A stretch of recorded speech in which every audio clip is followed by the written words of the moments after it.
Hey, to whoever may need this nugget of encouragement, things will be alright, so quit your worrying. I get it, the odds seem stacked back against the wall, but even consider it such, know you'll stand tall. Sat and watch from the sidelines one too many times. Wicked games we play make me want to lose my mind. We've done that one for 3 years, has 200 episodes. We actually just stopped doing that one. So, and then I've done a few others in the past. So been podcasting for quite a while. Yeah. Well, it looks like you know what you're doing. I don't know about that, but we're having fun. Yeah, well, I mean, I've been doing it for I don't know, a month and a half. How's it going? And it's going pretty good so far. It's always just a hassle with equipment. I think the equipment is the hardest part. I can talk to people, I can go out and network and write down questions and all that kind of stuff. I think getting the lighting and the camera and the editing, or just getting it all to like work how it's supposed to, I think is probably my biggest hassle. Yeah.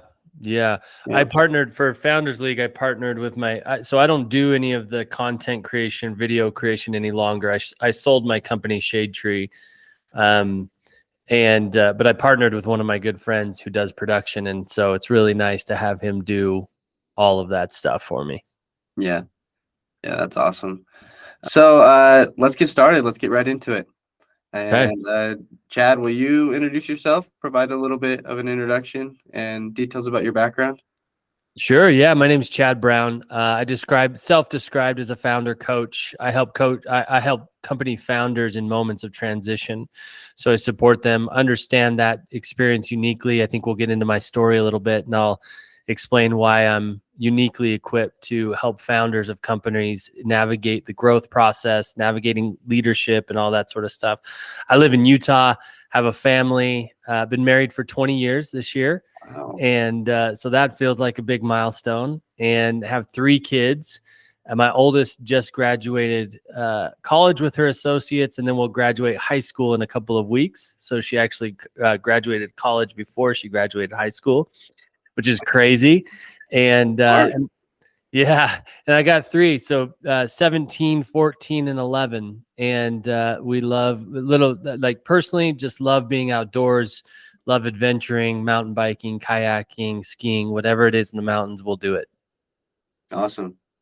That sounds awesome. That's super impressive about your daughter, first of all, graduating college before high school. I hated high school. And so I just thought that I wasn't being challenged enough or I don't know. But I feel like what I did instead was like branch away from high school and try to like find other things rather than get the most out of it and try and do college classes and do that. I really regret not taking advantage of all the other things that they had for me. I just kind of was poo-poo about it. Yeah, I'm super impressed with her. I don't know how she did it. It had nothing to do with me. She's incredible. She's hard driving, and super proud that she set a goal and achieved it. Yeah, that's awesome. So looking back into what you've done in the past, I think your first real company was Shade Tree Films, wasn't it? One that you owned and operated? Yep, that's right. Yeah. Can you tell us a little bit more about that and how it was to transition from having a normal being employed by someone to self-employed? Well, I didn't, so it wasn't quite that clean of a transition. Out of high school, I did construction. So I grew up, my dad hung drywall as a career. And so I grew up hanging drywall, and that was grueling work. And then I moved into more of a general contractor position as I was graduating high school, and really worked with the restoration company. So we were restoring houses that got damaged. I knew that I did not want to spend my life in construction. That was very clear to me, but it was all I knew. So I was thinking about how could I take what I know and make it into a career that I would actually love to do, or that would make me the kind of money that I want to make. And I settled on, this was like 2000. By this time, it was like 2007, 2008. I decided to actually create a real estate investing company where we would purchase land, build spec homes, bring in investors that would put these properties in their names, put down the down payment. And then once we build the property, sell it, we would split the profits. Okay. The problem, it's a decent model. The problem is the timing. I don't know if Yeah. you're familiar with 2007. 2007, 2008. Wow. It was the wrong time to be doing that kind of work. And we were over leveraged and undereducated. We had no idea what we were doing. We took on, I think it was something like 36 properties right from the get-go. And we just lost our shirts, what felt like overnight. The market dropped out. All the properties that we were currently building dropped in value by at least 50%, Wow. literally within a week's time. And so we were scrambling just to survive and you know, help our investors get out of it in the best way possible. A lot of them were friends and family as well. So it was a really, really tough time for me. And so I went from that, learning from that. That was the most difficult time of my life. My highest point of, my second highest point of depression and self-loathing. And I came away from that. The lesson I learned from that is I'm never going to do anything just for money again. And that's an interesting lesson, because what I realized is I didn't really care about construction. I didn't care about real estate. It wasn't something that I thought was meaningful. I just wanted to make a lot of money. And so the focus on money drove me to make decisions that I should have never made. And so I decided that wasn't going to be the case anymore. I'd remembered that in high school, I loved filmmaking. I was part of the film club there, and did all 4 years of my high school. I did filmmaking classes. And so we were making videos and using cameras and just having a blast. But I never thought that it could be a career. Never even thought that it could be something that could make money. And mind you, this is before social media. I mean, This is just the beginning of social media. So video was not there. There wasn't the idea of video then that there is now, right? It was all high-end commercial, all of that kind of stuff. So if you weren't making commercials for really big brands, you weren't really making a career in video, unless you were doing like cheesy wedding videos, right? Yep. And so I decided that I wanted to see what we could do with video.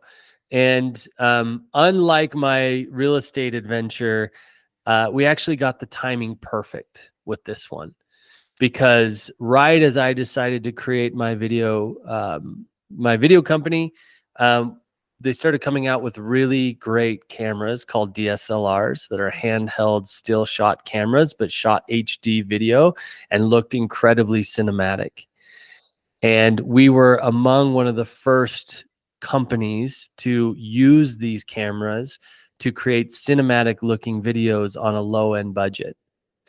And so that quickly grew. Pretty soon we were doing gigs. We were doing commercial gigs for Target, Volkswagen, Pixar animation studios. We were decent storytellers. We were good storytellers, but really we were the first ones to really take advantage of the new technology. Wow. You asked what that transition was like. I mean, it wasn't really coming from full-time work. I was coming from that whole investing thing that I did. But I always knew that I'd own my own company. It wasn't a question for me. It didn't, of course there were considerations at this point. You know, I have 2 daughters. One was 3 at the time, and one was just a couple months old when we started Shade Tree. And so there were definitely some considerations, some fears, but it wasn't really a question for me. I was going to create something of my own. Yeah. I tend to find that a lot with entrepreneurs or people who start their own stuff, is that they just kind of know deep down that I'm going to do my own thing eventually. So whenever you do it, it doesn't feel as weird. It feels more natural. Like, oh, finally, this is finally what I get to do. And so with that, I assume because it's a pretty new business for you, you're a new founder. What were some of the biggest difficulties that you had when starting Shade Tree Films? Oh man, I was a terrible business owner. I learned every lesson by mistake, by failure, I should say. We grew quickly. We had an incredible product, and I am naturally a decent salesperson. So when I get on the call with somebody, I can build rapport really quickly, and I can also provide a pretty good. I can walk the walk for what I talk about, and so we built a great product. The problem is that I let the business overcome my life. So I'm reminding you, I had two small daughters at the time, and we had moved out to Southern California to start this business, just a different market out there, more opportunities. So we went out there. So my family, my wife and my two daughters are living in a very small apartment in Southern California with not much of a network, and I am gone all of the time. We traveled near or over 300 days out of the year on projects. Wow. And what I was telling myself at the time was that I was doing it for them, right? I had a real hero story about it. Look at me. I've got this successful thing that's growing really fast, and I'm doing it all for them, and we're going to be so wealthy and blah, blah, blah, blah, blah. I had all this story, this hero story going on for me. And ultimately, what I was doing was just feeding my ego day in and day out. We quickly became a recognized brand in the industry, started speaking from stages, started, doing really higher end projects. So we were getting paid pretty well. And each of those moments was an opportunity for me to just feed that ego. And I sacrificed the things that I said were most important to me for that. And it's a trap that I see a lot of founders fall into, and they lie to themselves, just like I did. They lie to themselves without ever noticing it. They lie to themselves about why they're doing it. And so that also resulted in me using people as tools on my team. So quickly we built a team. We had some in-studio support. We had cinematographers and we had editors. And I would use them as tools. We would work them to the bone, burn them out. We thought that they should feel lucky to be working with us. And we just treated people not in a way that they should be treated, and made huge mistakes. And we ended up having high turnover with the people that worked for us.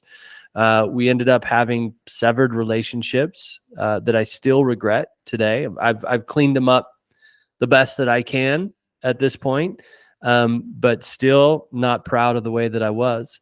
And so that was a huge milestone in my story, was this moment of realizing that I was telling myself a really sweet story about some pretty shitty things that I was doing. Wow. Yeah. And I can imagine that once you started to realize that, it must have been kind of hard to swallow a little bit, right? And how did you eventually overcome those things that you realized you had kind of formed a habit of doing? So my marriage was at the time really rocky. And I finally realized that. It took me a while to even realize what was going on in my marriage. My business partnership, I had a partner in that business. We were 50-50. That was also not in good shape. It was not healthy. And there just came a point in time where I started to realize that there was a lot of unhealth. And I didn't quite know what it was. I thought it was, we needed better business processes, or we needed to charge more money, or, I thought it was this external thing outside of me that needed to be fixed in order to make it all right here. And so my business partner, I had a really raw conversation, really authentic conversation. And we decided, hey, if we can't figure out how to do this thing in a healthy way in the next 6 months, we'll close the doors, walk away. That was a real flag in the ground, like a real stake in the ground. We just put that there and said, hey, we don't want to live this life. And this is leading to probably divorce, leading to kids like hating their dad, like not worth it. Right. That was like what I was coming to grips to. And so, actually we started looking for somebody who could help us quote unquote fix the business, and ended up hiring a guy by the name of Adrian Kaler, who called himself a business coach. I didn't even know business coaching was a thing. I'd never heard of it before, but we had an acquaintance that heard our situation and introduced us. And he came in, and the first thing he told us is the first thing he told me in one of our very first conversations is he said, "Chad, you're lying to yourself. And if you don't get honest, you'll lose everything." And at first I was not happy to hear that from him. I was pissed. It's like, what are you talking about? I'm not lying, whatever. I've done all these things. I've built this, blah, blah, blah, blah, blah, the same old ego conversation I'd been having. And then it hit me really, really hard that I had been lying to myself, to my family, to the people who work for me, that this truly was something that I was doing to serve myself only. And it was ruining everything. And he helped me understand that and see that. I worked with him for the next 4 years to negotiate and buy out my partner at the time, amicably. We left. He left very happy and excited for his next step. And then ultimately, he also coached me through selling the business. So you asked how it was realizing it. It was really painful. Really painful. And it was the necessary pain for the next evolution of me. Wow. And did you feel like a huge difference in your life once you started making those changes? Oh, of course. Of course. I mean, I in that coaching conversation and relationship, everything came back to the results. What are the results that you're creating? Not what you think about yourself, not what you think about the business, not what you feel, none of that. Not that feelings aren't important, but it was like, look at the results you're creating. If you're saying you're a family man, then you have to look at your family and see if you're creating the family that you say you're committed to creating. Wow. And if you can't say that, then you're lying. And that was transformational for me, right? That moment on, I was like, all right, I'm results only. Results only. I'm no longer saying or claiming that I'm this thing without being able to show the results that I've got it, that I am creating it. So it was life-changing in my marriage, in my fatherhood, in my business, in my friendships, in my community, everything. Yeah, that's awesome. Love to hear that. And one of those friendships that you had was Sean Finnegan. He's the guy who introduced us, right?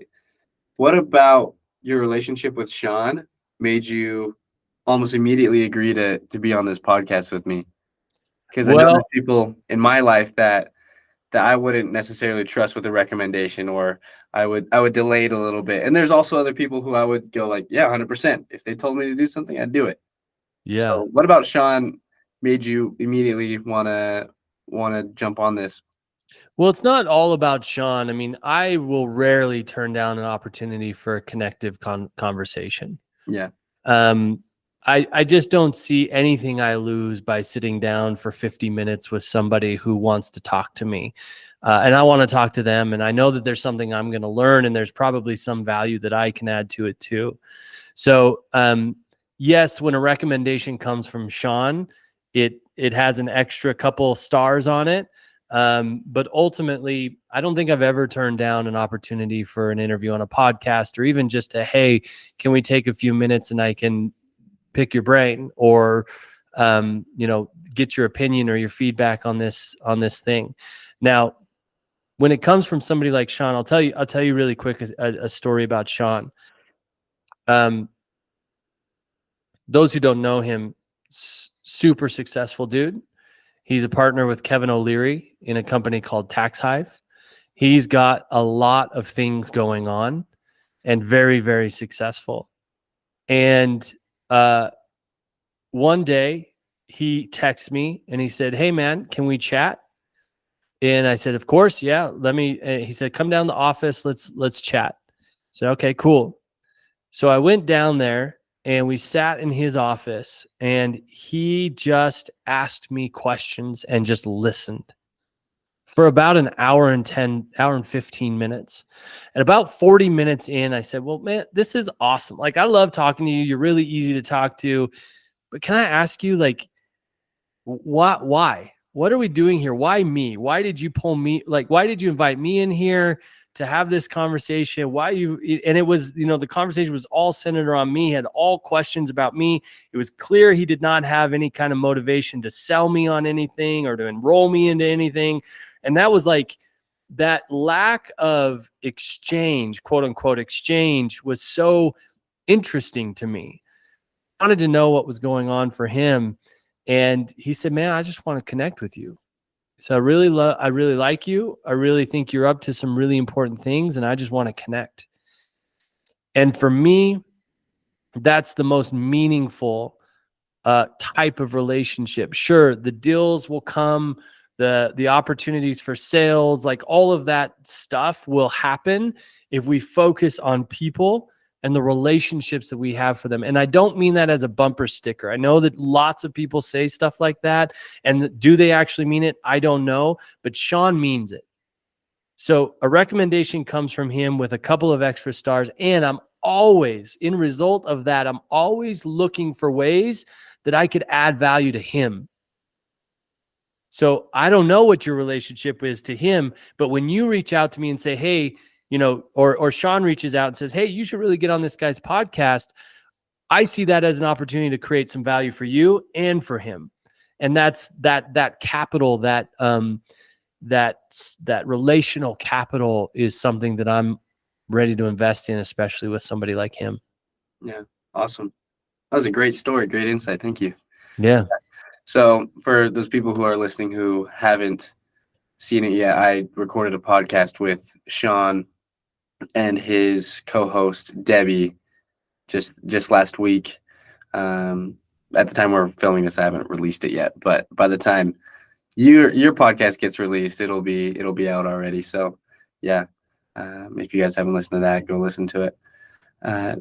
But yeah, so that was a wonderful story about Sean and about networking and how to really connect with people, because it is more just about people than it is about a deal that you're getting or getting something from them, which I really admire from some of the best networkers out there, and really just like really good people too. If you know, just really good people who aren't business people, they are focused on connecting with people specifically and individually as well. Yeah.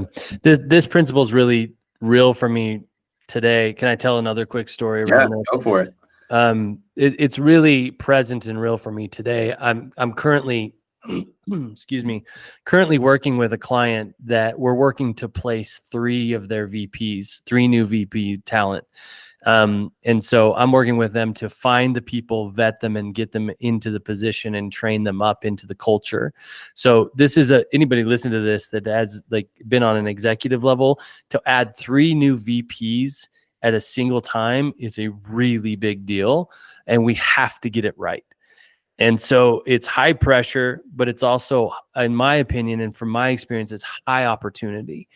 And so I'm meeting with anywhere from 6, 7, 8 people a week that are potential candidates for these VP positions. And this particular interview I had this morning, people call them I don't call them interviews. I call them points of connection, because I don't want it to be me pelting them with questions. I want to get to a true understanding of who they are, how they function, what they mean by the language that they use, all of that kind of stuff. So my interviews look very different than most interviews. I'm just wildly interested in the human being across from me. Now I could look at this as a task to get done. Right? There's high pressure from the CEO to make sure that these positions are filled and filled well. And I need to get that done in order to start training them into the culture so that we can get the work that we need to get done. And so I could see it as that, like a task, like a means to an end. And that is going to call out of me a certain way of being. I'm not necessarily going to see the human and the possibility for connection on the other side, even if I don't see an ROI, right? Even if the person, if I can tell in the first 5 minutes that this person is not going to be a viable candidate for the position, I could just write it off and just, you know, go through the motions. But for me, each of these conversations is an opportunity to invest in the human being that's across from me, regardless of whether I'm going to feel the quote unquote ROI on the back end, whether or not they're going to fulfill the task that I'm trying to get done. And I just literally right before we jumped on this recording, I got a note from one that I did from a gentleman that I was in an interview with this morning that probably we're not going to move forward in the process. And he and I talked about that. We had an incredible conversation. And he wrote me a note via email just saying, "Hey man, thank you so much for this time. This was life-changing. This was an opportunity for me to investigate my beliefs, and I really felt like you cared for me in the process." And to me, that's priceless. Sure, we'll fill the positions, we'll be successful, you know, getting the VP in place, but along the way, I can make a difference, a meaningful difference for people. That's what I'm committed to. That's what I call excellence. Wow. That was great. I really like the insights that you had on that, where it isn't just about your task, it's about connecting with people and changing people along the way, even if they don't really have this ROI or return on investment for you specifically. And you can input that in every relationship, really. That is really just the foundation of how to connect with people, I think. Yeah. So as a coach for founders, Mhm. you have a lot of different tasks that you do, helping people, like you were saying, interview for these other positions to replace people. And I guess you had a coach as well that helped you sell the business or help you buy out your partner, something like that. So I'm sure you've seen a lot of different businesses and situations and things like that. And what are some common misconceptions that founders and business owners tend to have that are negative? Yeah, well, I speak in I much more speak in terms of beliefs, right? So Mhm. misconceptions is like to conceptualize an idea, and that's something that we can externalize. That's something that's like outside of us. But really, when we take it to our beliefs, it becomes much more real because we act on our beliefs. We don't necessarily act on our conceptions or our misconceptions. So I'm much more interested in what beliefs are getting in the way for founders to be successful. Now, and successful is an interesting term, right? Because in my business, in my film creation business in Shade Tree, from the outside, I looked very successful, particularly to the people that were in the industry. And I would, looking back, I was not successful at all. In fact, I was failing miserably. So whenever we talk about these beliefs or being successful or whatever, it requires us to really ask ourselves, well, what is it that we're talking about? What aim is it that people have? And that's some of the work that I do with founders. And once we discover what they're aiming at, right? So for me, I said my aim was to be a family man and to build a business so that I could create a family that I wanted to create. And that's what I said my aim was, but I wasn't creating it. Now, the work that I do with founders is getting clear on the aim and then actually looking at the results that tell whether they're getting it or not. So that's when the beliefs come up that aren't serving the result or the aim that we say we have, the goal or the vision that we say we have, right? Yeah. So there are a few common ones that get in the way. I actually have I have a PDF that I can make available to your listeners. Oh, That's called the 5 Deadly Founder Beliefs. that kills scalability. So most founders are working with me because they want to scale their business. They want to grow their business significantly. Most people don't know how to do this naturally. And so there's 5 of them here on this PDF. Let's do my favorite one. My favorite one is, I call it the tool. And the quote is, I pay people. Isn't that enough for them to do their damn job? And there's a pretty common belief that, if we boil down this belief, it's that a lot of company founders believe they are exchanging money for work, for services, or for time, or for talent. And this is a huge mistake, because not everybody's motivated by money. Some people are motivated by meaning. Some people are motivated by relationships. Some people are motivated. There's a million things that people are motivated by. So actually what's going to happen is, if you try to motivate everybody that comes into your door, onto your team, with money, you're going to miss opportunities to maximize their potential, or to help them maximize their potential. That's one of the downfalls. The other downfall is that you're using them as a tool. It's like, if I just put money in, I should get work out. That's not a human relational, that's not a human relationship. That's a tool relationship, right? That's like buying a hammer at the hardware store and then going and hammering a bunch of nails with it until it wears out, and then going and buying a new hammer. Now, the problem is that this results in low morale. It results in dismal results. People will not fight for your vision. They will not care about the mission of the company. And they know that they're being used. Anybody being used knows they're being used. Yeah. Right?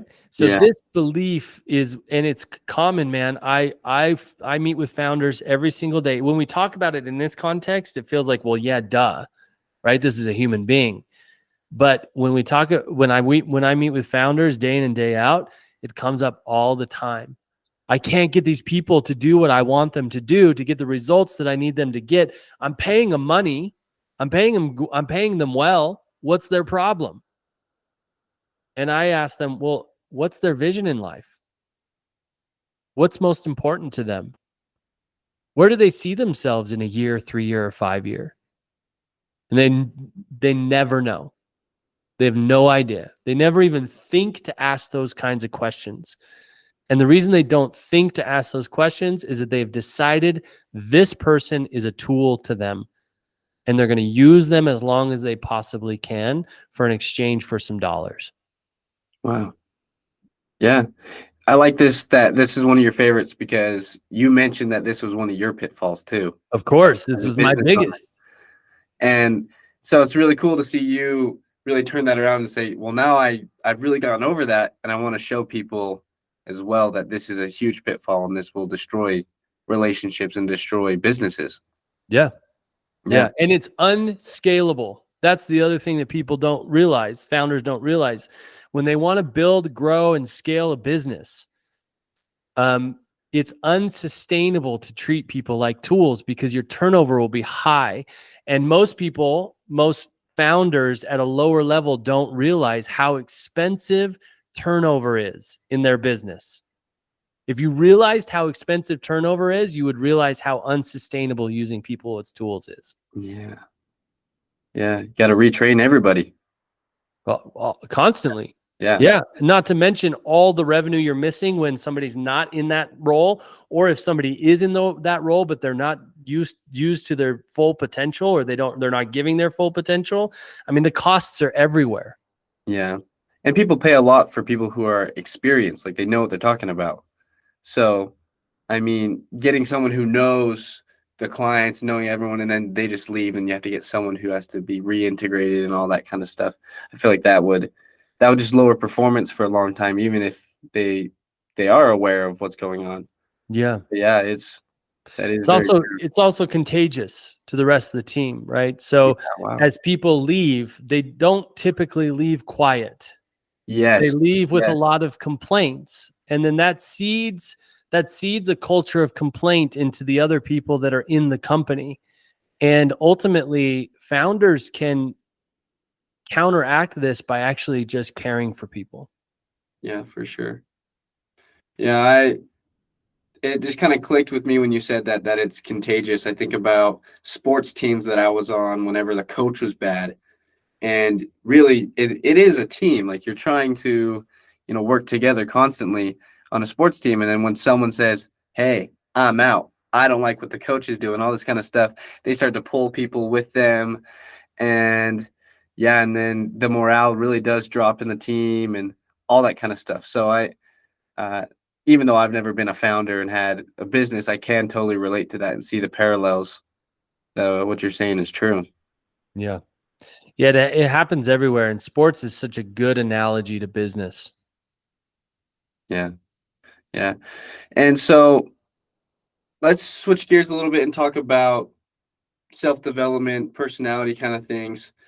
Based on our past interviews, we've had people who talk about different traits that they see in the rising generation that they really like, or things that they should improve. And persistence and consistency have been, highlighted frequently about good qualities. How significant do you believe these qualities are in achieving, success or being a high achiever? They're paramount. They're essential. Persistence, I would also put resiliency with persistence, willing to get back up and go again.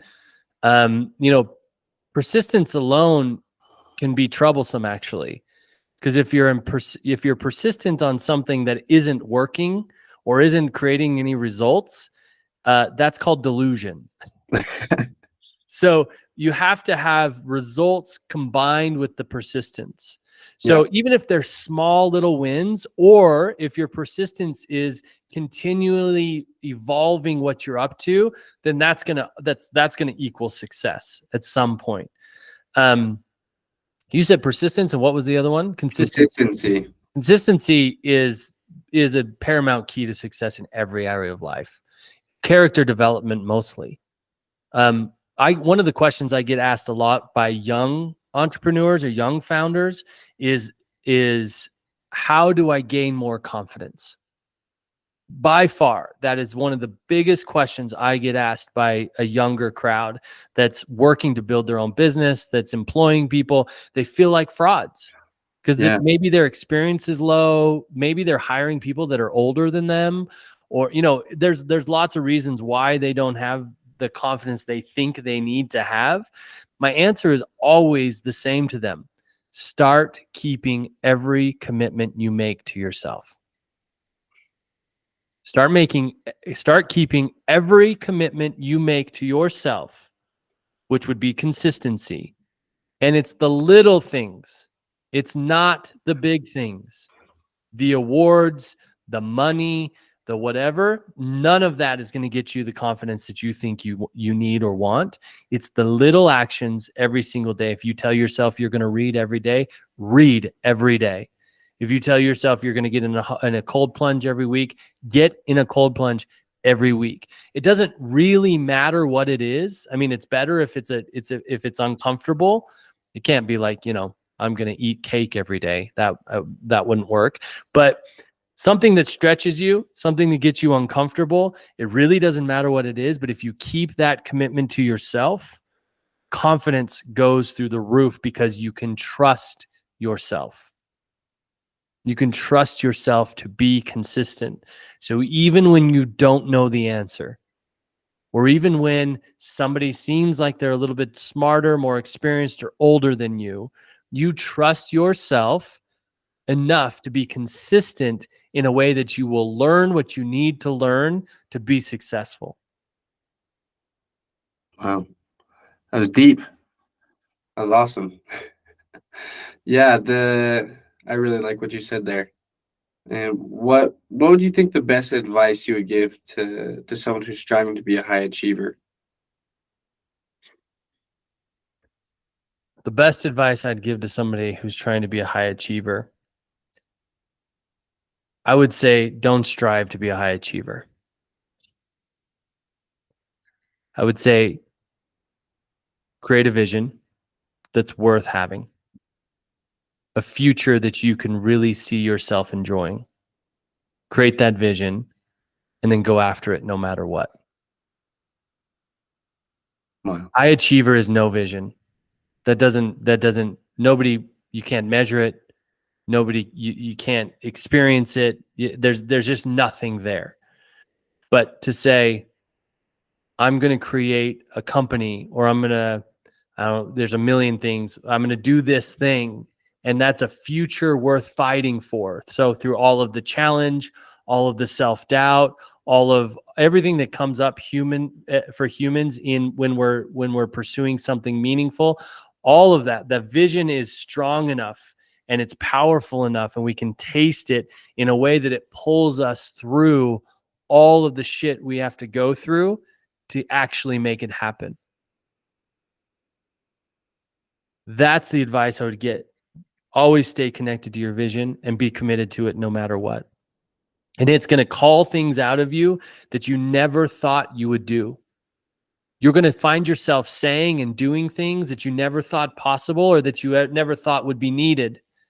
But it's because of the vision that you see. I saw this meme the other day that was really it was perfect. You've probably seen it. It was a cartoon, and it was a split screen cartoon, and it had one desk, a guy at a desk, and the sign says, "Be successful." And there's a whole line of people at the desk, right? To be successful. Yeah. On the other side of the screen, it had a guy at a desk with a sign above it that says, "Do what it takes to be successful." And there was nobody in line. And I was like, that is so true, is that everybody has this appetite to be something, to influence, to impact, to be successful, blah, blah, blah, blah. Rarely do people want to do the things it takes to actually do it. It's powerful. Yeah. I do think a lot of that boils down to their beliefs, like you said.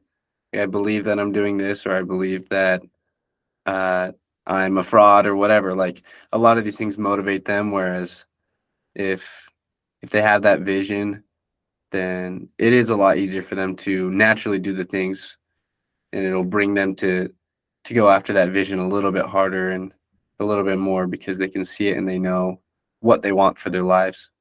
Yeah. Can I say one more thing too about, Yeah. you were talking about the attributes of the younger generation right now. Yeah. So I'm 41. So I'm not old, but I'm getting there. That's weird to say.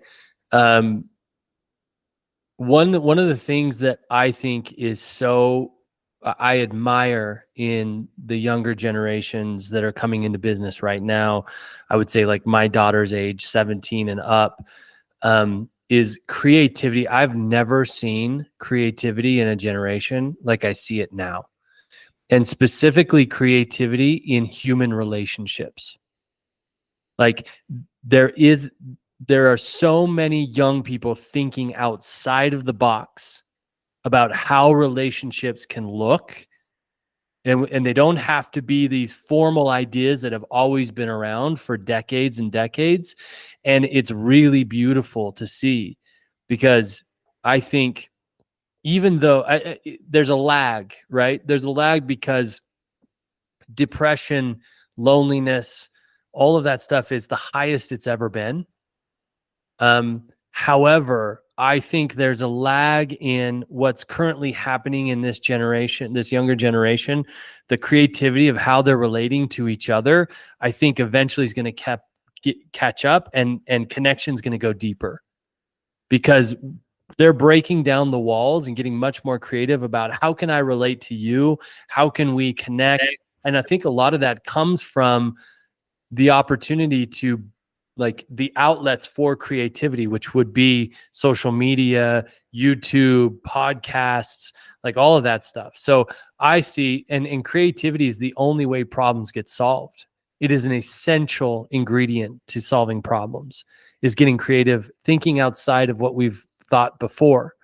So I would add that to your list of what I see as a promising attribute of younger generations right now. Yeah, thank you. And thanks again for coming on the podcast. I know we're running out of time, but this has been amazing. I really liked a lot of the insights that you shared about some pitfalls and how to build relationships and things like that. So thank you again. I do have a question more for me as someone who's starting this podcast and getting into more content creation and things like that. Sure. How have you been able to um, deal with like the burnout of doing content creation and coming up with ideas? Has that ever happened with you? Yeah, I mean, And it's a constant battle for me. And it's consistently listening to myself. I don't know that I've overcome it. It's always a threat, and I experience it often. And just being okay with it, really accepting it, not accepting it in like, well, I'll just power through and just keep going. It's like at this moment, this isn't serving me, so I'm going to take a break. This content creation thing is a monster. It's a hungry monster that is never satiated. And to think that you could feed it enough to satiate it would be a mistake, and that's where you're going to burn out. So my invitation to you, it's not advice, I'm not big on advice, but the invitation is to listen to yourself and know that if you need a break, take a break. The platform will be here when you come back. There's no yeah, emergency, there's no fire, there's no loss, there's nothing. It's all an opportunity to just like stay in touch with yourself, create really cool stuff, and when you need a break, take a break. awesome. Thank you. That's really helpful. Yeah, man. Yeah. So I know you got to get off, but thank you again, Chad, for this time that we've had. And I'd love to stay connected with you.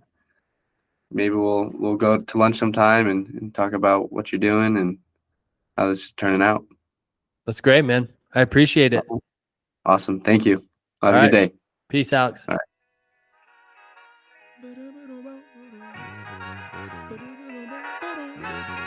Hey, to whoever may need this nugget of encouragement, things will be alright, so quit your worrying. I get it, the odds seem stacked back against the wall, but even consider it such, no, you'll stand tall.